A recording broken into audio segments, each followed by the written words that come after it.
Hi guys, it's me. I'm back. It's Carrie Silver Lining Mena. But this is not regular Silver Linings. Oh no, this is the new and improved Carry On. And for my first episode, I wanted to have something really like special, something, something really noteworthy to share with you guys, but nothing really noteworthy is happening. And I keep waiting and I keep waiting and I keep waiting for something real Mac Daddy to happen. But nothing Mac Daddy is happening. So I just decided to just jump in where I'm at right now. And maybe that's for the best because I'm in a bit of a ground zero. I'm starting from scratch still. I've been in this place for a while. And I am like that, like that phoenix rising from the ashes.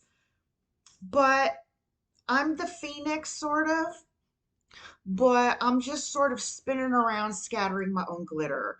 I'm trying all these different things and it is such a challenge with so much trial and error. And if you're new here, I don't really want to go backwards too much with explanations. I don't anticipate too many new people. If you are new and things aren't clear, hopefully it won't matter and you can just continue on with current context. You can ask any question you want, or you can go back into the crazy bullshit of the first stuff. This is very, very weird stuff. In fact, the whole first part of my story with the twin flame and the Mariana popping into me and all of the aliens and all that stuff really made me feel like I was something special. And I guess that part what kind of was, but the more experiences I have, the more I realize that I'm kind of a cliche for the bullshit that we all experience. And I guess that's why I'm really here, is because even though a lot of my stuff was like literally out of this world, a lot of the stuff I experience is the same thing that you guys experience. And so I think that's why I'm so relatable. Me and the alien babies. Just kidding. So let me, come back down to my ground zero and give a little mini synopsis of what my ground zero means. As you may or may not know, um, my kids, I have three kids and they're more or less grown and that they don't need their mommy anymore. They're always going to need me, but not like the mommy that they once needed, like, to make their lunches and things like that. They're fairly independent. They can forage for food and, they have their own lives, their own friends.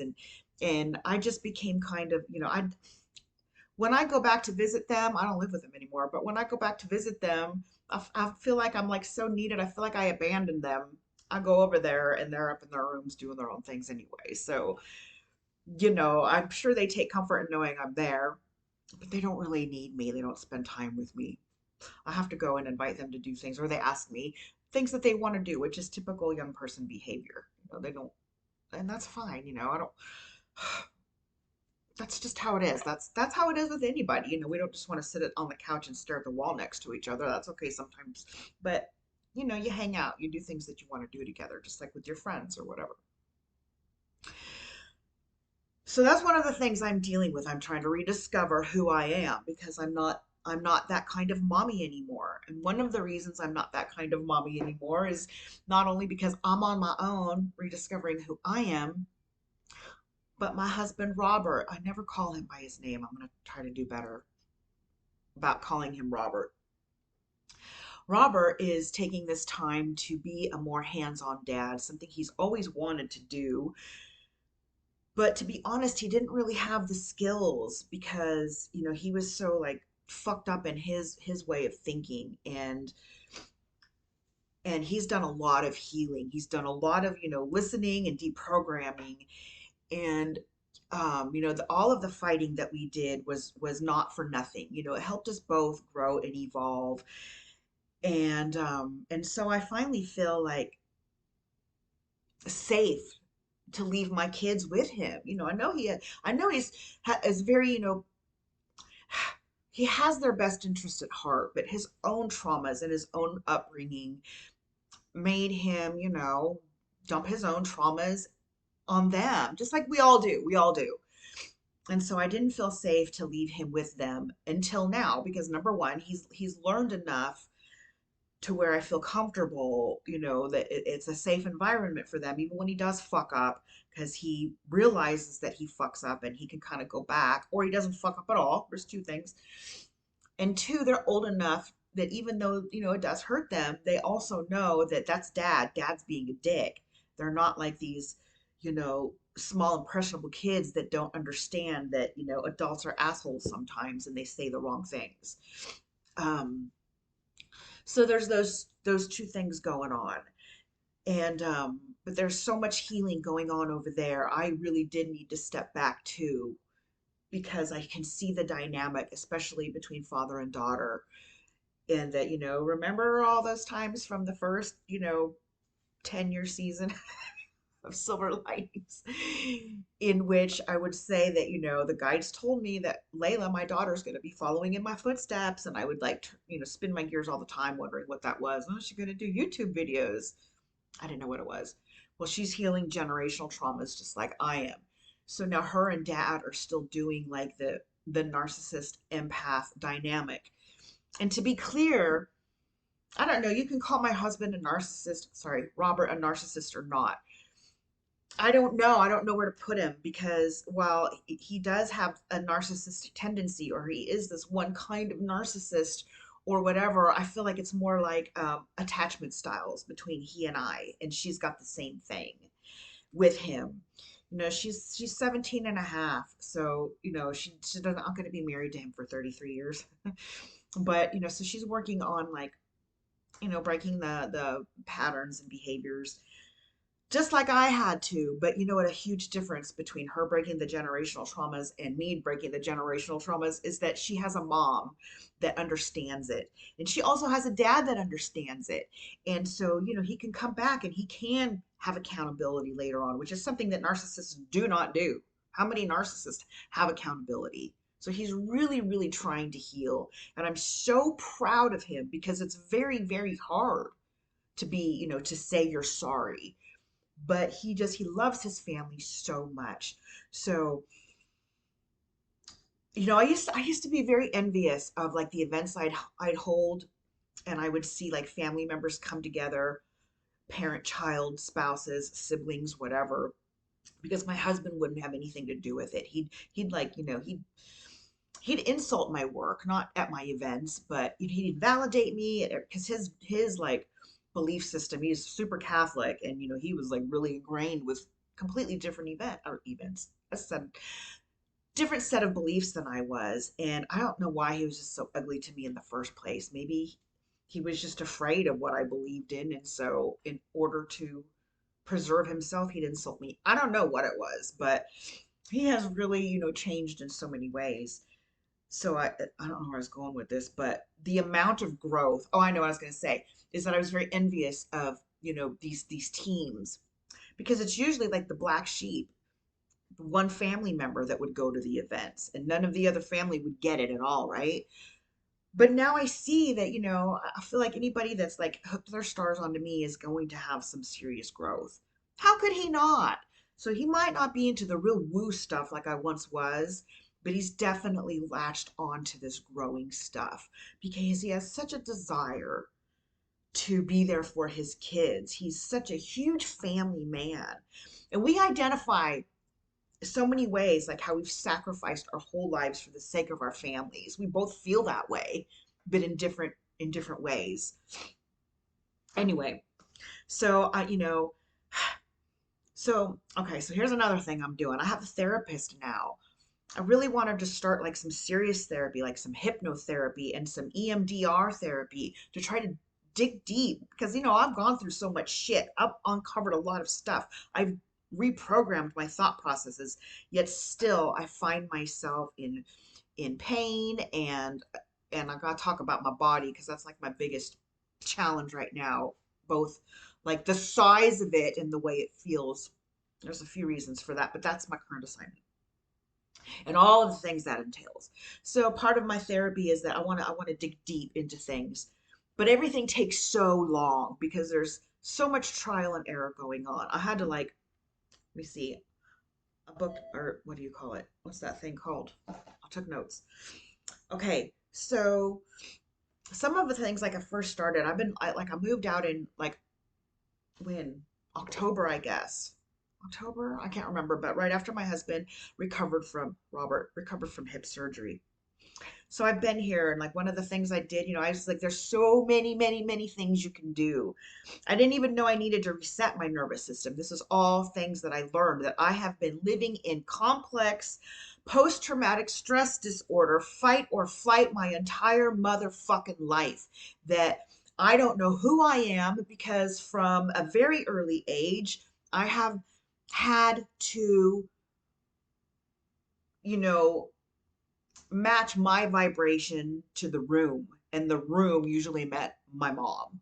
At least at the time, it meant my mom. And since then, I have been like attracted vibrationally to narcissists and other, dominating personalities in which I would yield. I would, bend my personality, my vibration to meet their needs. Always their needs, my whole life. And then as a mom, you just do that. You always meet their needs. That's just part of it. But I mean, I've always done it my whole life. So here I am, I had so much fucking potential. I was a gifted student. I was so smart. I could have done so many things, but my whole life was spent on just trying to find peace. I finally found peace, but I had to leave my family home in order to do it. So here I am with my peace, but my nervous system is shot. Some of this, and I have so many symptoms of it. So one of the things I do, or started, I would like dip my face in ice cold water in the morning. I did that a bunch of times, and I haven't been consistent with all of the things. This is like, and that might still be good for me, but I got bored with it and tried something else. I did a lot of somatic yoga for a long time, and I think that helped. I just quit that actually like 10 days ago because I was like, fuck, man, I've been doing this for 6 months and my hips hurt. I should be feeling better by now. I'm going to start pain management, physical therapy next week to find out what am I doing wrong, because at the very least I should feel better. At least, hip wise, you don't work out for 6 months and feel worse. What else did I do? I changed a lot of the foods I eat. I've tried so many different like diet paths. I have a weight management clinic I go to. I have a whole team of people. And so, I've done like, I've already like had like success with keto, but that's not sustainable. I don't want to do that anyway. I'm so fucking tired of dieting. I will take as long as it takes to get to where I want to be. I don't, I'm tired of dieting. So now I'm on calorie restricting, and I have some medications that help me with like cravings and stuff like that. So I'm having success with that, and I've changed the things I eat. I don't eat like processed foods like I didn't. I really wasn't so bad with it before, but it was my evening cravings and stuff, and so I would like eat cereal, like fibrous cereal, so at least I was getting fiber. But that's not an issue anymore. But you know what? Not only did I not lost weight, I started to gain and gain. I was doing all of the right things. Not only was I doing the yoga, but I was, taking the walks. Look how cute I am. I have these little dumbbells, and you can like get them heavier. Over here, I have to the side of me, I have a vibrating plate. I'll have a little mini like trampoline, just little bounces for when it's too hot outside. I'm sitting on a yoga mat. This house I live in, it has a really big master bedroom, and I turned it into my little mini gym. I mean business, and I use all this stuff. I got like the foam roller, and I got all these other things. I have like neck things that I, do neck exercises on. I do wall squats. I do so many things. And then I'm getting fucking fatter. And it's like, my whole life, that whole last season was about me wanting to find love. Well, I'm over that. I'm not interested in man whatsoever. I'm so done with my body being big. And so now the new carrot being dangled in front of me is not being big. And I don't know if it's for vanity. Yeah, it's for vanity's sake. I'm not ashamed of my body because I can't help it. I mean, I'm doing all the right things. but I'm frustrated with it because I don't feel like this is me. I don't want to be in this body. So I'm trying other things. Back in 2020, I don't know if you know that, if you remember this, but when the world went to shit, like during all of our pandemic stuff, remember Simone, and she had her meltdown with the twisties and gave up the Olympics, and a bunch of people were assholes to her, and she's like, "Fuck you! I gotta take care of my mental health. Fuck all y'all. I don't care." And I had to do the same thing. Nobody put pressure on me but myself, but I had to be like, "Fuck all y'all." My two crazy kids, Layla in the hospital for anorexia, and Josh suicidal, punching holes in the wall. I had to take care of me. So since then, I've been on medication, and my doctor, because I had fibromyalgia and I was losing my shit, there's medications that work for both, for brains and body. So I've been on those. Well, my fibromyalgia, since I moved out of my family home, it's like the higher self cranked up the pain dial, because now that I'm supposed to focus on that, it's like now that I become aware of it and understanding that the nervous system is shot, it's like I don't know if I'm like more in tune with it, or if it got worse because now I'm like allowed to focus on it, or if motherfucking menopause is kicking my ass, because all of a sudden all of these other ailments have like exacerbated. When you have like hormone imbalance mixed with fibromyalgia, everything, and I have so much pain going on, and I don't even know how to solve it. There's so many variables. I have an appointment with a gynecol OBGYN person next week. I did that last year, but I didn't have the pain that I have now, so I didn't really pursue hormones back then, even though I was like going crazy with hot flashes. Well, now I'm so frustrated with the weight gain that I'm getting off those psych meds because my body still hurts and I'm getting fatter and my kids aren't crazy. So I'm weaning off of that shit. So not only am I crazy because I'm weaning, but I'm so depressed about the weight gain that it's like that makes me the saddest. So I'm eliminating weight gaining drugs. I'm going to try maybe some hormones. I don't know. We'll see what happens with that. I haven't gone to that doctor yet. But, even with that, it's confusing. I don't know if there's like a set dose of each one. How do you take it? Orally? Do you put a cream on? Do you shove a pellet in your who? Do you get an injection? I don't know. I don't know. Okay, so I'm frustrated with all of that craziness. I also, I still do energy work on myself. I'll do meditation to chill the fuck out. But you know what else has happened? And I don't, and see, this is like new too. Well, the same time, like when Simone, all that stuff, I thought I had an earache. Long story short, I learned that I had trigeminal neuralgia, which is nicknamed the suicide drug. I mean, suicide pain, and it's a nerve pain. And since then, I've also like developed really bad TMJ. And I don't know if you can see it. It could just be weight gain or puffiness. When I put on my sunglasses and take them off, my face is really dented in. I'm so like inflamed everywhere. But my jaw hurts so bad. I'm puffy everywhere. I have to sleep with a mouth guard now. In fact, I don't know how long I can talk because I spent a lot of my time it just hurts. Do you have TMJ?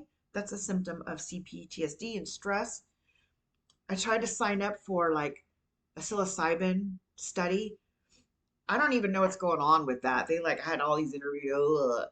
I'm still down if they still want me, but I don't know what happened with that. But anyway, I want some fucking relief. So I might be getting some like I'm considering Botox injections. But it can either make me look great or it can make me look ugly. I don't know. I'm so vain that it kind of scares me. I don't know, but I don't care. It hurts so bad. Just bring it. There's another kind of injection you get in the back of your neck. It's called the God shot, and they inject that right into a nerve in your neck, and that's supposed to help with PTSD symptoms too. Although with complex, it's a little bit different. And if you don't know the difference between PTSD and complex PTSD, is that the difference is that complex means that it was like, it might not have been like a radical happening, but it happened over and over and over and over and over again. In my case, it was like emotional neglect, more or less. I wasn't cared for. You know, my mom was just so absent in so many ways.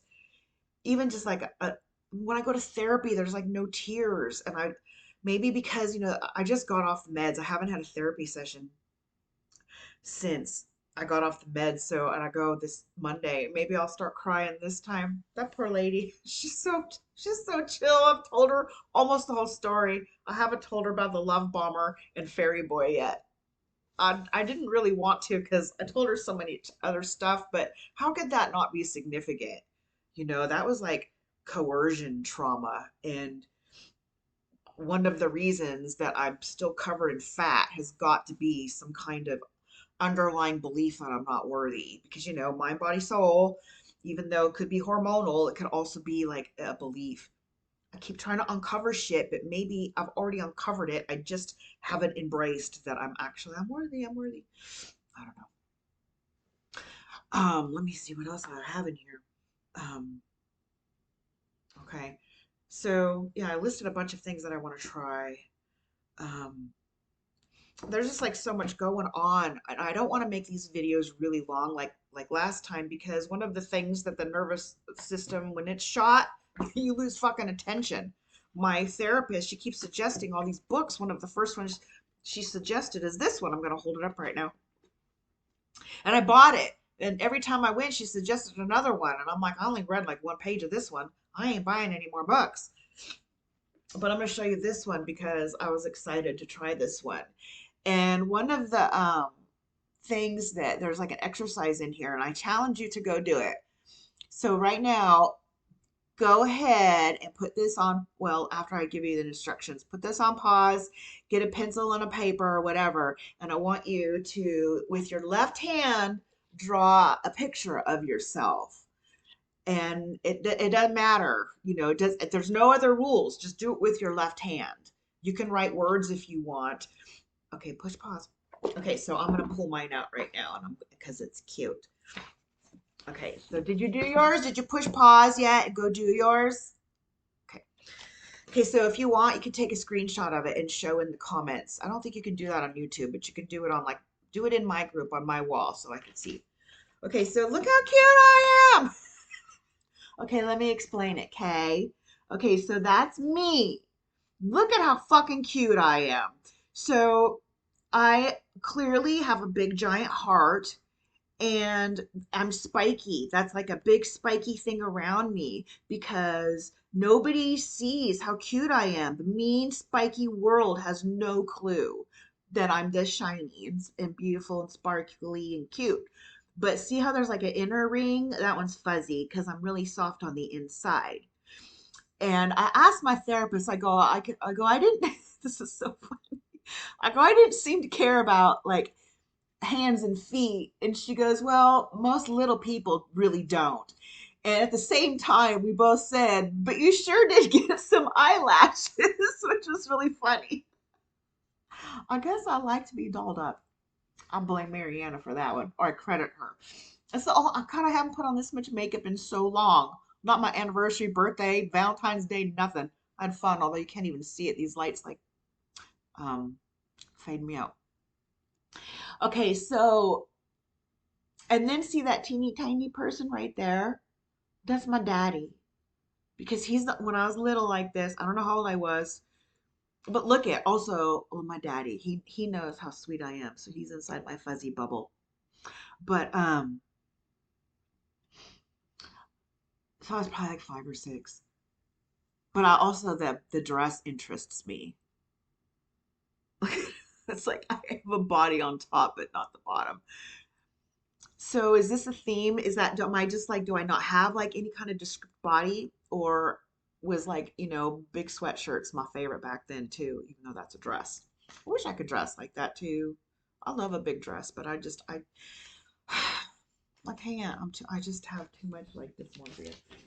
Okay, so anyway, draw yourself. I want to see your pictures of yourself. And this book is pretty cute. And you are supposed to, like journal with your left hand and find out, like certain circumstances or memories or whatever, like how you felt about that.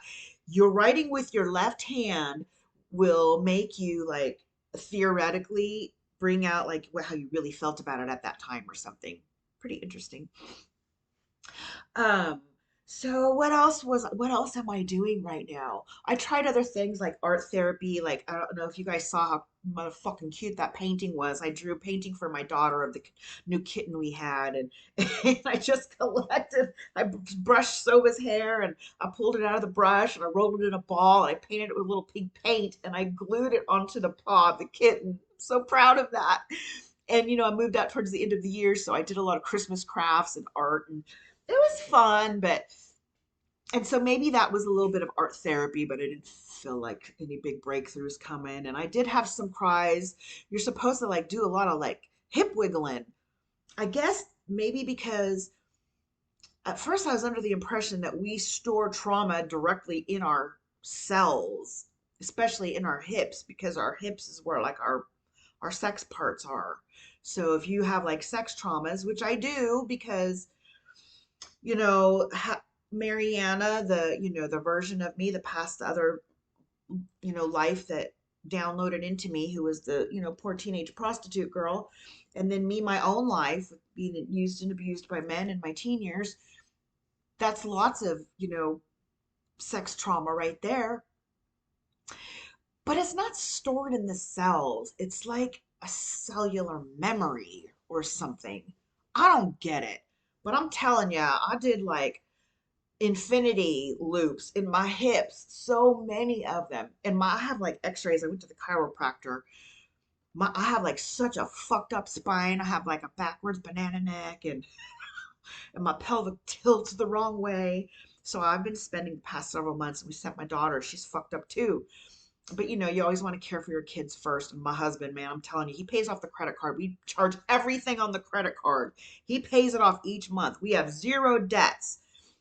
And this one month, we added our boy to the car insurance, and we paid off her chiropractic bill.